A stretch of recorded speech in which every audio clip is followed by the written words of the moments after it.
Encore une fois d'être avec vous ce matin. C'est de pouvoir avoir l'honneur de pouvoir partager cette parole. C'est toujours une grande responsabilité, mais aussi donc je veux pouvoir y aller jusqu'au bout dans tout ça et vous bénir les uns les autres ce matin par la parole. Alors vous avez vos Bibles ce matin? C'est vrai? Vous les avez avec vous? Donc on va lire la Bible ce matin. On va quand même commencer à prendre aussi certains versets.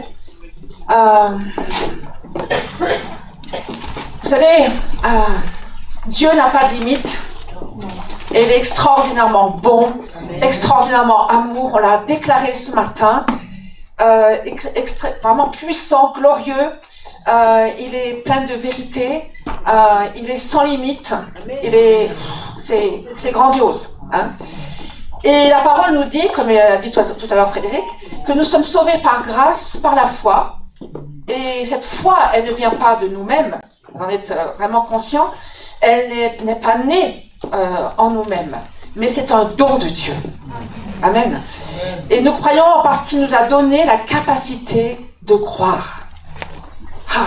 Quand vous prenez un train, pensez vraiment que vous allez aller jusqu'au bout, quoi. Mais croire à l'invisible, croire à celui qui existe, à celui qui nous a donné la vie, qui est mort sur la croix pour nous, ça c'est un don de Dieu. Amen. Voilà. Et c'est très important. Il nous a appelés par son nom, il a créé également en nous la capacité de répondre à son appel. Ça aussi, quand on est venu à lui. Hein. Et tout est initié par lui. Rien ne vient de nous-mêmes.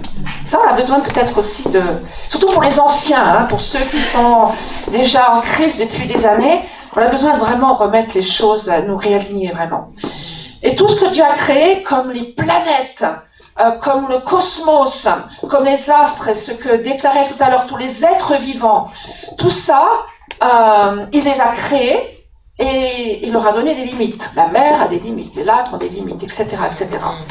Aussi, toute la création, elle ne peut pas dire que tout est possible pour elle-même. Oui? Parce qu'elle est limitée. Mais Dieu, lui, il peut dire tout est possible pour moi. Et il l'a démontré. Amen. Et on prend aussi, par exemple, on prend le psaume 33, verset 6. Il est dit, les cieux ont été faits par la parole de l'Éternel. Par la parole de l'Éternel. Et toutes leurs armées par le souffle de sa bouche. Voilà le Créateur. Lorsque Dieu parle, il crée. Dieu parle depuis, je ne vais pas reprendre tous les versets, depuis le commencement, que ce soit dans la Genèse, que ce soit dans Jean, au commencement était la parole. Amen. Et lorsqu'on prend par exemple le psaume 107, verset 20, il est dit, il a envoyé sa parole et il les guérit. Amen. C'est complet. Dieu fait toutes choses par sa parole. Il crée. Il change les choses. Il crée ce qui n'existe pas par sa parole. Amen. Puis, il y a une chose, encore quelque chose qui est quand même extraordinaire, c'est que Dieu nous a créés à sa ressemblance, à son image. Vous voyez ? Et rien d'autre dans la création a été créé à son image et à sa ressemblance. Nous sommes les seuls, hommes et femmes, enfants. Nous sommes créés à sa ressemblance. Et il nous a dit une chose, rien n'est impossible à celui qui croit. Waouh. Il nous crée à sa ressemblance, à son image, et il nous dit à nous, rien n'est impossible à celui qui croit. Et il nous invite à ce tout est possible. Il nous invite et il veut cela. Quand je vous dis ces choses, je le dis pour moi-même, croyez-moi. Et ceci nous invite à ne pas être indépendants de lui, mais d'être soumis à celui qui crée toutes choses. Être dans l'union avec lui, pour vivre cela, pour vivre ce tout est possible. Parce que rien ne vient de nous-mêmes. Rien ne peut venir de nous-mêmes. Oui, vous êtes d'accord avec moi? On ne peut rien en dehors de lui. Donc on a besoin de lui. Voilà. Et vous savez que même chaque fois que nous avançons, que nous progressons dans la vie avec lui, dans notre vie spirituelle, dans notre vie de chaque jour, eh bien c'est un choix qu'on a fait de nous abandonner à lui. Hein, que ce soit pour les plans qu'il a pour nous, que ce soit pour la pensée qu'il nous donne, que ce soit pour sa présence, on vient, on s'abandonne à lui. On sait que c'est lui qui peut faire cette œuvre. C'est lui qui nous guérit, c'est lui qui nous restaure, c'est lui. Et vous le savez. Mais des fois, on dit, bon, alors, qu'est-ce que je peux faire aujourd'hui? Hein, qu'est-ce que je peux par moi-même? Et on a besoin de s'abandonner. Et toutes nos progressions, notre approche de lui, c'est lui qui l'a initié. C'est lui seul. Amen. Et il attend notre collaboration avec lui. C'est pour ça qu'il est dit que la parole a été faite chair et elle a habité parmi nous. La parole a été faite chair. Lorsque Jésus est venu sur cette terre, il est venu comme une semence dans la vie de Marie. La parole a été semence dans la vie de Marie, dans ses entrailles. Il est venu comme le Fils de l'homme. Et il a fait toutes ses œuvres avec les limites de l'être humain. Il a fait exprès, qui dépendait de son Père, parce qu'il a dit je ne fais que ce que je vois mon Père faire. Ouais. Donc ce qui diffère de l'Ancien Testament et du Nouveau, quand Christ est venu. Dans l'Ancien Testament, Dieu s'est révélé comme tout-puissant, avec une capacité extraordinaire de pouvoir faire des choses incroyables, comme vous connaissez dans tout l'Ancien Testament, avec des miracles, avec des prodiges. Il a fait ça pour son peuple, et ça c'était vraiment formidable. Donc il s'est montré, il s'est révélé comme le Tout-Puissant, le seul Dieu capable, le seul Dieu créateur par sa parole. Le seul Dieu qui peut nourrir, qui peut fortifier, qui peut amener un peuple de l'esclavage au pays promis. Donc il l'a démontré. Dans le Nouveau Testament, Dieu a montré, Jésus est venu en chair pour illustrer ce qui serait possible à l'homme d'accomplir en lui et avec lui. Le but de Jésus, même de Dieu, de toute façon c'est Dieu, le but c'était vraiment de nous montrer ce qu'une personne pouvait faire en étant correctement aligné avec Jésus. Il a montré le chemin, il était le Fils de l'homme. Et il est venu pour justement dire maintenant, au travers de ma vie, tu peux tout. Tu peux. Amen. Amen. Et il est dit qu'on ferait des choses encore plus grandes. Je pense ce matin, vraiment, je veux vraiment vous élargir votre vision, élargir votre cœur. Amen. C'est important. Amen, amen. Et donc, le plus grand rêve de Dieu, c'est que nous puissions collaborer avec lui. Que nous puissions, vous savez, Jésus, il a payé le prix à la croix, il a versé son sang pour que nous puissions le représenter. Que nous puissions être ses collaborateurs. Que nous puissions être sa bouche, sa parole sur cette terre. Voilà le but. Et dans Jean chapitre 6, verset 63, je ne sais pas si ça va être affiché, je ne sais pas. Voilà.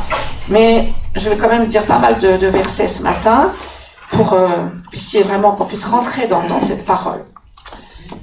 Mes paroles que je vous ai dites sont esprit et vie. Donc, ces paroles, pour vous, sont esprit parce qu'elles donnent la vie. Amen. Tout ce qu'il prononce devient présence et libère le royaume de Dieu sur la terre. Amen. Amen. Donc, faites un parallèle avec vous-même ce matin, parce que vous êtes la parole. Dis à ton voisin, tu es la parole. Tu es la parole. Tu es la parole. Et cette parole doit être libérée, que ce soit dans l'église, que ce soit dans votre quotidien, chaque jour. La parole doit être libérée. Et je vais prier pour ça ce matin, afin que vraiment les bouches puissent s'ouvrir, que vos bouches puissent être des je ne vais pas dire des puits, mais des geysers. Amen. Alors vous savez, la parole opère dans le royaume de l'esprit. Ta parole opère dans le royaume de l'esprit. On ne peut pas le voir, mais pourtant cette parole, elle a un effet et elle va atteindre son but. Toujours. Amen. Et la parole est comme une semence qui va venir se planter et va créer ce qu'elle porte en fait. Comme chaque semence qui est semée, eh bien elle va porter, pour le bien ou pour le mal, mais elle va porter. Elle va prendre des racines. Mais nos paroles, elles sont déclarées par la foi. C'est pour ça que je vous parlais de la foi tout à l'heure. C'est important. Parce que Dieu nous a donné cet outil extraordinaire pour que le ciel s'ouvre. C'est la foi. Prendre sa foi le matin, commencer en se levant, on prend sa foi au lever et la garder toute la journée. Parce que c'est vraiment l'instrument le plus puissant. La foi est la capacité de voir l'invisible. La foi est la capacité de voir l'invisible. C'est-à-dire, quand tu es en face de quelqu'un, ta foi, avec la présence de Jésus, peut te permettre de voir au-delà de ce que tu vois. Et de pouvoir déclarer des paroles de bénédiction, des paroles de foi, des paroles de réconciliation. Amen. Amen. Alors, Hébreux, chapitre 11, verset 1, il est dit, vous le savez, car la foi est l'assurance, la démonstration de celle qu'on ne voit pas. C'est intéressant parce qu'il y a un exemple dans la Bible, par exemple, quand Jésus était sur Capernaum, et il rencontre quelqu'un, c'était un centenier, et ce centenier connaissait l'histoire. Ce centenier donc avait un serviteur qui était paralysé et qui était très souffrant. Et il vient le voir et il lui dit, voilà, j'ai vraiment un souci avec mon serviteur qui est à la maison, sous mon toit, et qui souffre énormément. Alors Jésus lui dit tout de suite, je vais venir. Mais l'homme va dire une chose. Cet homme va dire une chose extraordinaire. Et il va dire, non, je ne suis pas digne que tu viennes sous mon toit. Mais dis seulement une parole. Et mon serviteur sera guéri. Et ça a été vraiment incroyable. Jésus a été incroyablement, vraiment béni par cet homme parce qu'il a dit, mais dans un pays, dans une nation qui pratique la foi, il était le seul à dire, non, tu n'es pas digne, mais une seule parole de toi, mon serviteur. Et il lui a dit que qu'il soit guéri selon ta parole. Amen. Selon ta parole. Pas la parole de Jésus, mais selon sa parole. C'est intéressant ce texte. Parce que ça nous permet de voir que il y a des choses peut-être qu'on a encore un petit peu loupées. Et la foi, elle précède l'expérience. Bon, c'est pour ça que la foi est importante. Parce que nous avons aussi accès à un royaume où rien n'est impossible. Et rien n'est impossible pour Dieu. Tout est là, pas loin, ici, pour nous. Tout est là. Amen. C'est pour ça que c'est important de comprendre notre croyance, ce que nous croyons. C'est pour ça qu'il faut changer de pensée, des fois aussi de structure mentale, de voir tout petit, de voir c'est pas possible, ou c'est trop petit, ou vous voyez, donc c'est cette structure où on voit les choses dans notre quotidien et qui nous resserre. On a besoin de nous élargir. Alors, je voudrais parler de la puissance de la parole déjà dans nos vies. Et après, on parlera pour autre chose. Mais déjà dans nos propres vies. Parce que ça, c'est important. Voilà. Alors, proverbes, on va regarder les proverbes, parce que les proverbes sont impressionnants, les proverbes. Je ne sais pas si vous regardez un petit peu moins. Rien qu'un verset, des proverbes, me permettre de prendre au moins une journée de méditation avec. Alors, Proverbes chapitre 12, verset 14. Il est dit, un homme sera rassasié de bien par le fruit de sa bouche. Alors, j'ai dans une autre traduction peut-être de vous, mais c'est pas grave. Je vais vous donner parce que ça parle. Un homme sera rassasié de bien par le fruit de sa bouche, et la récompense des mains de l'homme lui sera rendue. Et là, donc, on voit un homme sera rassasié. Incroyable. On parle de se nourrir.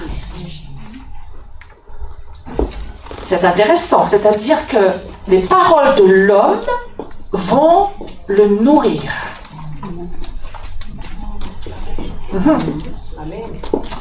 Donc on sait que le fruit, parce qu'on parle par le fruit de sa bouche, donc le fruit pousse à partir d'une semence, et les paroles sont des semences.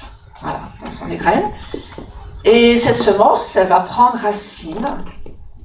Alors, dans nos vies, dans notre jardin, notre cœur, pour le bien ou pour le... Voilà. Donc c'est pour ça que c'est important des fois de vite dire non, ça c'est faux. Je ne peux pas parler comme ça, je ne peux pas prononcer cela avant que ça prenne racine dans nos cœurs. C'est intéressant ce verset. Alors c'est intéressant de savoir quel type de semences nous semons dans nos vies. Ça va? Vous me suivez là? Je vous secoue pas trop ce matin? Parce que bon, Frédéric l'a fait. Voilà. Pectorus. Alors, Proverbe chapitre 13, verset 2.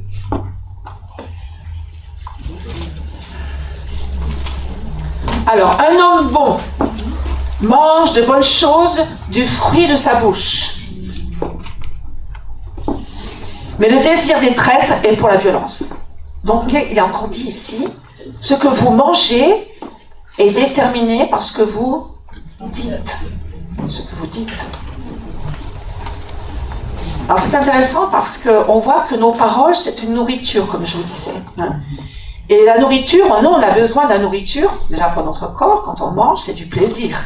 C'est des nutriments qui viennent nous fortifier, qui viennent nous rendre forts. D'accord ? Et dans ce domaine, la parole, vous savez, si vous regardez les textes dans la parole de Dieu, comme Jésus aussi en parle, la parole est une nourriture. On voit ça, c'est comme une médecine, d'accord? Et ce qu'on dit va nous faire du bien. Ce qu'on dit de bien va nous faire du bien. Par contre, si on commence à dévier, ça va avoir des conséquences. Vous êtes d'accord avec ça? Oui. Voilà. C'est très important parce que eh bien, c'est une question de santé. Hein. Donc, on peut avoir des nutriments, mais aussi on peut avoir des poisons. Voilà. Et se laisser empoisonner par des paroles qui n'auraient pas dites. On a besoin d'apprendre à se bénir. Vous savez ça? Est-ce que vous vous bénissez? C'est vrai ça? Oui. Les messieurs, est-ce qu'ils se bénissent, les messieurs? Oui. Parce que nous, les femmes, on va souvent, en principe, on reste un peu plus longtemps derrière le miroir, et puis, quand même. Mais messieurs, vous vous bénissez? Oui. Ouais, ok. Il faut apprendre à se bénir, c'est important. Hein? Important de réaliser ce que Dieu... vous êtes la création, on l'a dit ce matin, création de gloire en gloire. Nous sommes transformés de gloire en gloire. Alors vous allez me dire, oui, c'est à l'intérieur. Mais ça reflète à l'extérieur parce que vous êtes beau. Amen. Voilà. Donc on a besoin d'apprendre à se bénir, à s'aimer, à se pardonner, à pardonner l'autre, aussi à se nourrir de ce que Dieu dit sur ma vie. Alors pour ça, on a besoin d'apprendre à s'écouter, à se réécouter, refaire une lecture des fois de nos conversations. Bon, je vous dis des choses assez pratiques ce matin, mais je pense que c'est important pour progresser dans cette vie avec Dieu. Hein. Voilà. Alléluia. Alors, Proverbe chapitre 4, verset 20. Je continue. Mon fils, sois attentif à mes paroles, car c'est la vie pour ceux qui les trouvent, et c'est la santé pour tout leur corps. Donc, on sait que la médecine, c'est la parole de Dieu, c'est aussi nos paroles, qui sont des bénédictions. Hein, amen. Et donc, ça va avoir une influence, non seulement sur notre esprit, sur notre âme, d'accord, mais sur notre corps, sur notre santé. Et ça, c'est vraiment important. Ça me fait penser, je vous le dis, hein, je pense à une personne, je me souviens là, je m'en souvenais, j'étais une fois en Guyane, et donc on visitait une église, et puis en rentrant dans cette église, j'ai vu qu'il y avait vraiment beaucoup de non-pardon. Il y avait des problèmes de division d'église, il y a eu beaucoup de choses qui étaient là. Et devant moi, il y avait donc une femme d'un âge qui était paralysée dans une chaise roulante. Et je l'ai vue. C'était pas ça qui m'a impressionné sur le coup, c'était surtout ce qui se passait. Voilà. Et donc moi j'ai pris la parole, et puis j'ai commencé à parler du pardon. Et j'ai réalisé que cette dame, et donc elle était guérie, mais cette dame, elle tremblait de tout son corps. J'ai commencé à parler du pardon, parce qu'il y avait tout ce qui était là, qui la tenait. Elle avait des racines de haine, des racines de non-pardon. Elle était dans cette chaise, clouée dans cette chaise, à cause de cela. Voyez-vous, ça peut être très grave. Ça peut être très grave. Avec les années, elle ne pouvait plus se tenir debout. Et donc, elle a vécu cela, donc avec une délivrance. Mais ça peut être grave, c'est-à-dire que nos paroles peuvent avoir une conséquence sur notre corps, sur notre santé. Ok? Alors, des fois, on se dit, mais pourquoi ci, pourquoi ça? Alors, je dis pas que toutes paroles, je dis pas quand vous êtes malade que ça vient de vos paroles, d'accord? Mais même quand on est malade, qu'est-ce qu'on fait? Est-ce qu'on prend un bon médicament? Quel médicament prenons-nous? Prenons-nous. Voilà, c'est ça. Donc, c'est là où il faut qu'on puisse faire le bon choix. Voilà. On ne fait pas toujours le bon choix. Je ne fais pas toujours le bon choix personnellement aussi. Donc, j'ai besoin de comprendre ce que Dieu, qu'est-ce que je prononce sur ma vie. Et c'est important. Voilà, quel médicament je prends. Il est dit donc aussi dans Proverbes chapitre 15, verset 23. Je continue. On continue dans les proverbes. Un homme a de la joie par la réponse de sa bouche. Et une parole dite en son temps, comme c'est bon. Je répète, un homme a de la joie par la réponse de sa bouche. Et une parole dite en son temps, comme c'est bon. Alors si nous manquons de joie, peut-être on devrait examiner peut-être nos paroles, des fois. Voilà. Dans notre quotidien, des fois, on peut dire des choses, j'en dis aussi, et bien la joie, elle disparaît, quoi. Voilà. Voilà. Donc là, un homme a de la joie par la réponse de sa bouche. On a de la joie par notre parole. C'est ça. Voilà. Donc, Proverbe 18, verset 20. C'est du fruit de sa bouche que l'homme rassasie son corps. C'est du fruit de ses lèvres qu'il se rassasie. Encore une fois, il se nourrit. C'est impressionnant. Hein? La mort et la vie sont au pouvoir de la langue. Ceux qui l'aiment mangeront son fruit. Et souvent, on pense que c'est l'ennemi qui assaille des fois nos vies, dans des situations difficiles qu'on vit. Alors, c'est simplement des fois nos paroles qu'on a prononcées et qui a limité la bénédiction, qui a limité la libération. Voyez-vous? Donc ça, c'est pour ça que c'est important. Voilà. Et vous savez que l'ennemi essaiera par tous les moyens d'anéantir la semence de Dieu dans ta vie. Par le doute, par l'intimidation, par la peur de parler, par la passivité, parce que des fois on se sent indigne, parce qu'on pense qu'on n'a rien à dire aussi, et c'est un mensonge de l'ennemi. On est dans les mensonges de l'ennemi. Parce que la parole dans ta bouche est puissante pour vivre le royaume. C'est quand tu parles qu'il se passe quelque chose et le royaume vient. Alors, comment on va collaborer pour vivre ce royaume? C'est par la parole de la foi, bien sûr. Et il y a bien sûr des actes ensuite qui vont suivre cela, hein, par la parole. Vous savez que lorsque le Saint-Esprit, l'Esprit de résurrection, est venu ressusciter Jésus d'entre les morts, il a permis, grâce à cela, Grâce à cette résurrection, grâce à l'Esprit de Dieu, l'Esprit de résurrection, de puissance, grâce à cela, il a permis à tout homme, toute femme, tout enfant, de naître de nouveau par le même Esprit. Amen. Amen. Nous sommes nés de nouveau parce que la puissance qui habite en nous, le Saint-Esprit, nous a amenés à connaître Christ, nous a unis à lui. Amen. Donc ça signifie que cette même onction dans laquelle Jésus a marché est maintenant disponible à tous ceux qui croient. Amen. Même chose. Voilà. On ne parle pas de l'assurance, moi je ne parle pas de l'assurance de la vie éternelle, d'accord?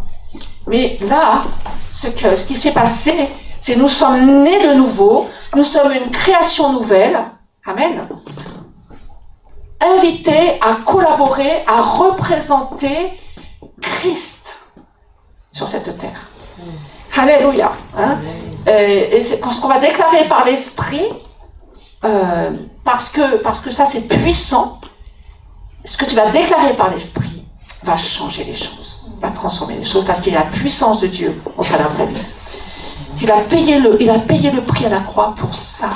Pas simplement pour que tu sois sauvé, que tu aies un passeport pour la vie éternelle, mais pour que aujourd'hui, eh bien, par la puissance, et on va regarder ça dans Éphésiens chapitre 3, ça c'est la preuve. Au verset 20, 3 verset 20. À celui qui peut faire, par la puissance qui agit en nous, infiniment au-delà de tout ce que nous demandons ou pensons. Bon, est-ce que ça vous inspire là? Parce que j'ai l'impression que ce matin, vous m'écoutez là, mais... Oui? Ben oui. La puissance qui habite en nous. Tu es né de nouveau. Tu es une nouvelle création. Je suis une nouvelle création en Christ. Et donc, cette puissance habite en nous. Je peux tout faire. Si je suis soumis, si je suis dans l'obéissance avec lui, si je suis soumis à sa parole, bien sûr. Et au-delà, mais au-delà, c'est-à-dire que le Seigneur s'est engagé à travailler au-delà de la portée de ma plus grande prière, de ma plus grande demande, de mon plus grand rêve. C'est ça. C'est au-delà de tout ce qu'on peut penser, de tout ce qu'on peut même déclarer. Voilà. Hein? Voilà. Alléluia. C'est ça qu'il faut qu'on comprenne. Donc, à celui qui peut faire, vous savez, c'est des versets qu'il faudrait qu'on puisse, le matin, je devrais le faire moi aussi. Amen. Donc, par la puissance qui agit en nous, infiniment au-delà de tout ce que nous demandons ou pensons. Alléluia. Vous pouvez le déclarer ce matin? Amen. À celui qui peut faire. À celui qui peut faire infiniment au-delà de tout ce que nous demandons ou pensons. À lui soit la gloire dans l'Église et en Jésus-Christ. Dans toutes les générations, dans toutes les générations. Là, Paul n'a oublié personne. De siècle en siècle, amen.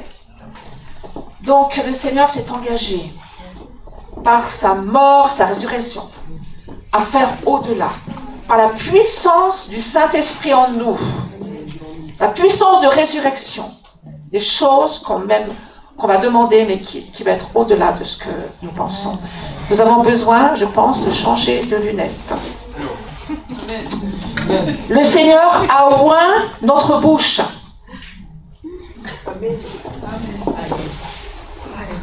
Vous savez, ce matin, je suis rentrée dans cette salle et je sais, vraiment le Seigneur me l'a dit, il m'a dit, vous êtes sur cette commune. Qui c'est qui habite sur cette commune de Rieux? Vous êtes nombreux, là. Okay. Cette commune de Rieux, ce territoire vous appartient. Amen. Ce territoire vous appartient. Et vous êtes la bouche pour cette commune. Vous êtes la parole ointe pour cette commune. Il y a des familles qui ont besoin d'être bénies. Ça fait penser à une chose. il y a avant le Covid, c'était avant le Covid, juste avant le Covid, avec l'église que j'avais, nous sommes allés en ville, au centre-ville, et nous avions des pancartes avec des hugs. On était capable de faire des hugs à ce moment-là. Et on a béni des gens, on a eu des paroles pour des gens, on a béni des familles, des enfants qui venaient dans nos bras, les parents aussi. On a pu avoir des conversations. Mais pourquoi vous faites ça? Oh là là, pourquoi on fait ça? Mais parce qu'on vous aime. Comment vous nous aimez? On a commencé et on a pu vraiment parler de tout ça.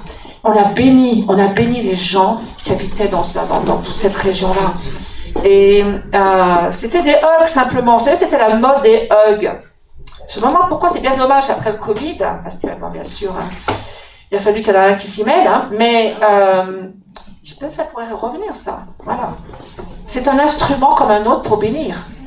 C'est un instrument comme un autre pour parler, pour aller rencontrer l'autre et le bénir. N'oublions pas que notre parole est ointe. Ta parole est ointe. Tu as quelque chose à dire. Tu as toujours une... Même si simplement tu dis « je vous aime ». Alors, bien sûr, ne dis pas ça à un homme, mais c'était une femme. Mais bon, choisissons notre langage, et puis pas un langage chrétien non plus, parce que ça aussi, ça... C'est très intéressant d'ailleurs. Hein. Quand on se retrouve dans la rue, notre témoignage. Et bon, il y a... Comment ça s'appelle Sylvie qui sait ça, parce qu'on est allés ensemble aussi dans la rue. Le témoignage, pas toi chrétien, ça marche pas, d'accord? Il faut être très simple dans la rue et de parler des choses. Vous savez, il faut qu'on soit simple dans ce que nous portons, ce que nous sommes, pour aimer l'autre. Amen. Pour aimer les musulmans. Alléluia. Ils ont besoin. Les gens qui pratiquent, c'est des gens qui ont crainte de Dieu, d'accord? Mais qui ont besoin de rencontrer le Sauveur, qui ont besoin de rencontrer le Messie. Et on a béni des gens qui ont été guéris, des gens... Vous savez, c'est très simple. Et bientôt, il va y avoir la marche pour Jésus, d'ailleurs, sur Lyon. Et je pense que vos voix vont être une bénédiction sur cette ville. Amen. Amen. Vos voix, ce que vous êtes, ce que vous portez. Amen. Attendez-vous à ça. Soyez là. On marche pour sa parole. On marche pour le voir être glorifié. Alors à celui qui peut faire par la puissance qui agit en nous. Allez. Alors. Amen, amen. Amen, amen. Et vous savez, que ce soit dans l'église, que ce soit en dehors de l'église, c'est la même chose. D'accord? Vous êtes une bénédiction. Et je voyais vraiment qu'il y a des semences de façon globale. Il y a beaucoup de semences en toi qui sont des paroles qui n'ont pas été encore libérées, qui n'ont pas encore été déclarées, qui n'ont pas été semées dans l'autre, qui n'ont pas été semées et dont Dieu veut faire quelque chose avec ça. Il faut que vraiment qu'on se bouge avec ça. Parce que ce que Dieu a déposé dans ta vie est unique. Unique. Ce que tu portes dans tes entrailles est unique. Ton voisin, ta voisine a autre chose, a un autre langage, porte quelque chose d'autre. D'accord? Ta façon de parler, ta façon d'aborder, ta façon de dire les choses est unique. Vous êtes conscients de ça? Amen. On n'est pas des perroquets. Je ne sais pas pourquoi je vous dis ça ce matin. Je reprends. Donc, Dieu t'a donné sa parole, non seulement pour te restaurer, pour te guérir, pour guider tes pas dans chaque jour, mais pour devenir cette parole puissante, qui est créatrice, et qui va changer les choses, qui va établir le royaume. Une parole, une seule parole, et mon serviteur sera guéri.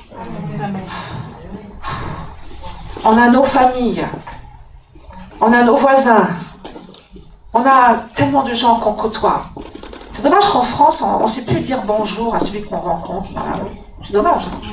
Dans d'autres nations, ça se fait. Hein. Là, on a...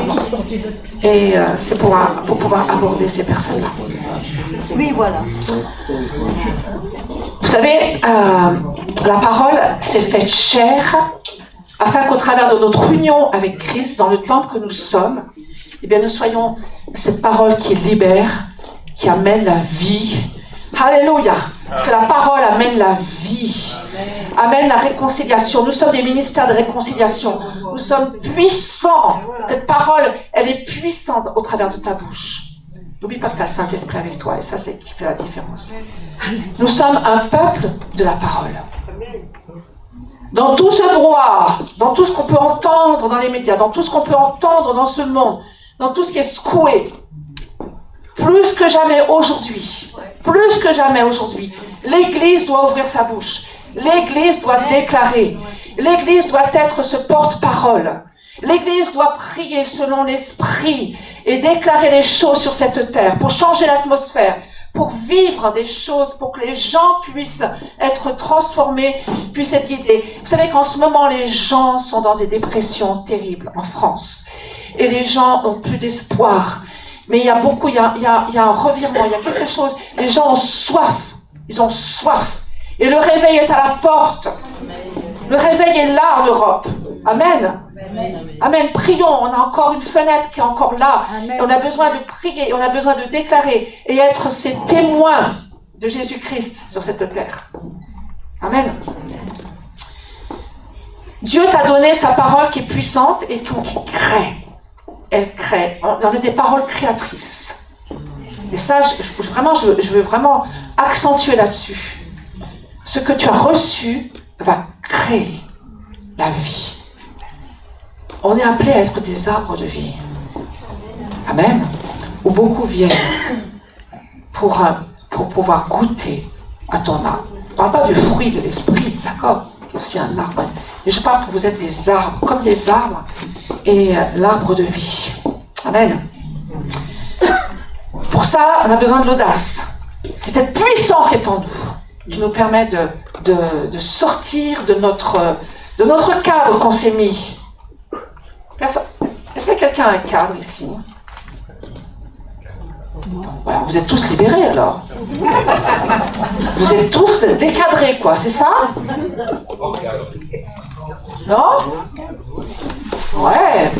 Alors, des hommes et des femmes de parole dans l'église. Vous savez, des fois on se met des limites. Je vais vous dire, c'est ça. Des fois, on se met des cadres confortables. On se dit, ça va comme ça. C'est bon, je peux vivre comme ça. Et on a besoin de délimiter notre limite. On a besoin vraiment de nous délimiter. Parce que le Saint-Esprit veut nous délimiter. Il veut nous amener. Il y a des messages qui doivent être prononcés. Il y a des paroles de guérison qui doivent être prononcées. Amen. Amen. Dans ta famille, il y a des gens qui ont besoin de recevoir le témoignage. Ils ont besoin d'être bénis. Vous savez, rien que la bénédiction. On sait se bénir dans l'église, c'est super, c'est génial. Mais apprendre à se bénir à l'extérieur aussi, à bénir. Donc je prie pour l'audace, pour la force et cette puissance pour nous délimiter. Ce matin, on a vraiment besoin de ça. Vous savez, si l'Église ne parle pas aujourd'hui, ce sont les pierres qui parleront. C'est ce que dit la parole. Si nous ne parlons pas, si nous ne prononçons pas la parole, ce sont les pierres qui vont crier. Amen. Amen. Quel est ton message ce matin, quand tu es venu ici? Quelle est la parole que tu as reçue ce matin? C'est des questions que je vous pose. Qu'est-ce que tu as reçu ce matin? Qu'est-ce que Dieu a dit au travers de ta vie ce matin? Amen. Amen, amen. Qu'est-ce que Dieu dit en ce moment? Qu'est-ce que Jésus fait au travers de ta vie? Qu'est-ce qu'il est en train de faire en ce moment dans le ciel? Dans le ciel de gloire, qu'est-ce qu'il est en train de faire? Est-ce que Jésus a dit, je fais ce que mon Père fait? Je ne fais que ce qu'il fait, que ce qu'il dit. C'est intéressant. Nous sommes ses représentants, nous sommes ses collaborateurs, nous sommes ses ambassadeurs. Donc, dans son royaume, qu'est-ce que tu fais en ce moment? Amen, amen. Amen. Est-ce qu'il y a des personnes qui ont reçu des choses ce matin? Oui. Oui? Oui? Ok. Ok. Amen. Seigneur vous bénisse. J'aimerais finir par le Ésaïe 61 ce matin. Je ne sais pas quelle heure il est là. Ouais. Ésaïe 61, je n'ai pas vu l'heure qu'il était, mon ami Frédéric. Ça va? Frédéric, ça va? Ça va aller? Bon, j'ai 5 minutes, c'est ça? C'est bon, ok, d'accord. La dernière fois que je suis venue, j'avais vraiment reçu pour vous ce passage de Ésaïe 61. Et le Seigneur aujourd'hui m'a parlé de rien. Vous êtes sur un haut lieu. Un haut lieu pour bénir. Un haut lieu où la bénédiction va couler. Amen. Amen. Un haut lieu où les choses vont être transformées. Mais des immeubles qui vont être chamboulés par la parole de Dieu. Amen. C'est pour ça, élargissons notre vision, nos cœurs, et demandons même vraiment, vous savez, le Seigneur nous attend. Si tu fais un pas, il en fera deux. Amen. Dans le sens où tu te laisses conduire par lui. Alléluia. Comment est-ce que je peux témoigner aujourd'hui? Comment je peux parler aujourd'hui? Qu'est-ce que je peux faire pour toi? Amen. On va reprendre ce texte que vous connaissez par cœur. Non? Et se le dire pour soi-même. Vous savez, Jésus, il a déclaré ce texte dans sa ville natale, Nazareth. C'était chaud, hein? Mais il l'a déclaré parce qu'il est la parole faite chair. Il l'a déclaré. Il a ouvert son rouleau, il a pris Ésaïe 61 et il l'a déclaré. Il faut quand même savoir depuis 400 ans avant, aucune parole n'avait été prononcée. Pendant 400 ans, aucune parole, aucun prophète, rien. Zéro. Incroyable. Et là, Jésus, dans sa ville natale, dans la synagogue, il prend le rouleau et il prononce cette parole. Et l'atmosphère a complètement changé. La présence de Dieu arrive parce que la parole a été faite chair dans ce lieu. La présence, et les gens étaient secoués à l'intérieur. Parce qu'il a prononcé la vie. Il a prononcé, je suis là, je suis Dieu, je suis au milieu de vous. Puis, il y a un homme qui a dit, mais c'est pas le fils de Joseph? Voilà le doute, voilà, qui est venu. Vous connaissez la suite. Mais il a déclaré sur ce territoire. Amen. Et ce matin, on va déclarer sur notre territoire, là où tu te trouves. Amen. On peut se lever ensemble pour cela, s'il vous plaît. C'est pas que je suis pour la gymnastique, mais je pense que c'est important de se déclarer. Amen. Amen, amen. Et ce matin, on va prier, faire peut-être certains qui ont besoin de peut-être se réaligner dans leurs paroles, dans les semences de leur vie. Vraiment, voilà. Allez, on va déclarer ça ce matin. L'Esprit du Seigneur est sur moi. L'Esprit du Seigneur est sur moi. L'Esprit du Seigneur est sur moi. Rien que ça. L'Esprit du Seigneur est sur moi. L'Esprit du Seigneur est sur moi. Vous savez que le jour du baptême du Saint-Esprit, à la Pentecôte, vous vous rappelez la Pentecôte? Il s'est passé quelque chose. Alors vous allez me dire, oui, ils ont été baptisés du Saint-Esprit, ils ont parlé en langue. Mais le parler en langue, c'était pas le but. Qu'est-ce que Jésus a dit? Qu'est-ce que Jésus a dit? Jésus a dit, vous recevrez une puissance. Vous recevrez une puissance. Le parler en langue, c'était parce que c'était ce qui s'est passé, donc le Saint-Esprit a coulé en eux et a parlé au travers d'eux. Mais vous recevrez une puissance. Et Pierre et les autres qui sont restés dans la tente, dans cette chambre haute. Ils n'avaient plus besoin de se cacher. Ils sont sortis avec cette puissance. Alléluia. Ils sont sortis et ils ont déclaré avec puissance que Christ, celui qu'ils ont crucifié, était le Fils de Dieu. Et qu'il fallait qu'ils se réconcilient. Et ce jour-là, il y a eu du monde qui est venu. D'accord? Ok. Donc, là, on déclare l'Esprit du Seigneur est sur moi. Et c'est vraiment un verset que vous devriez déclarer le matin. L'Esprit du Seigneur est sur ma vie. Amen. Amen, amen. Car il m'a oint pour porter de bonnes nouvelles aux malheureux. Il m'a envoyé pour guérir ceux qui ont le cœur brisé. Combien il y en a qui ont le cœur brisé aujourd'hui? Combien de familles qui sont déchirées? Combien de cœurs brisés qui ont besoin de réconciliation avec Christ? Oh, que le Seigneur nous envoie tous. Que le Seigneur nous amène dans les bons lieux, là où il faut. Amen. Continuons. Pour proclamer aux captifs la liberté et aux prisonniers la délivrance. Amen, amen. Tu sais, c'est pas le pasteur qui fait tout ici, hein? Ouais? La puissance de Dieu est sur ta vie. Amen. Tu peux imposer Amen. les mains aux malades et ils seront guéris. Amen. Amen. Amen, amen. Amen. Amen, amen. C'est vrai? Amen. D'accord, ok. Yes. Bon. Pour publier une année de grâce de l'Éternel. Amen, amen. Ça, c'est la bénédiction. C'est publier dans les gens, dans les personnes, cette grâce de Dieu. C'est le déclarer, publier, mais c'est public. C'est quelque chose, on annonce. Et vous savez que, comme dit Paul, vous êtes une lettre écrite. Amen. Vue. Amen.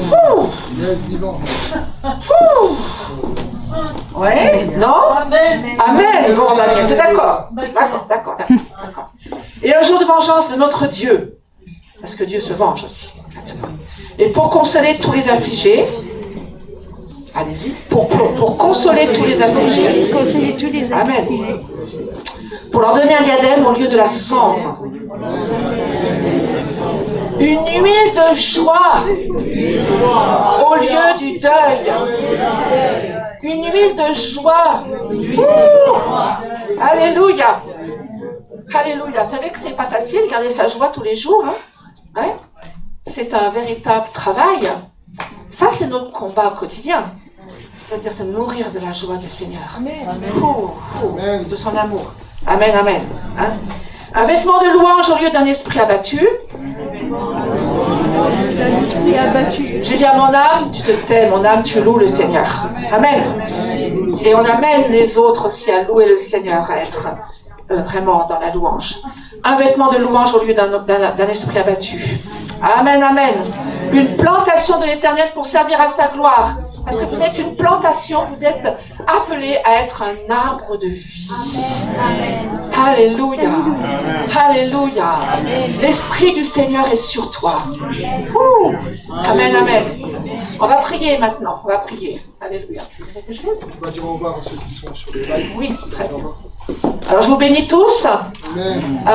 Et ceux qui nous suivent sur Internet, eh bien, que le Seigneur vous bénisse, que votre parole, vous savez, votre parole est une bouche ouverte.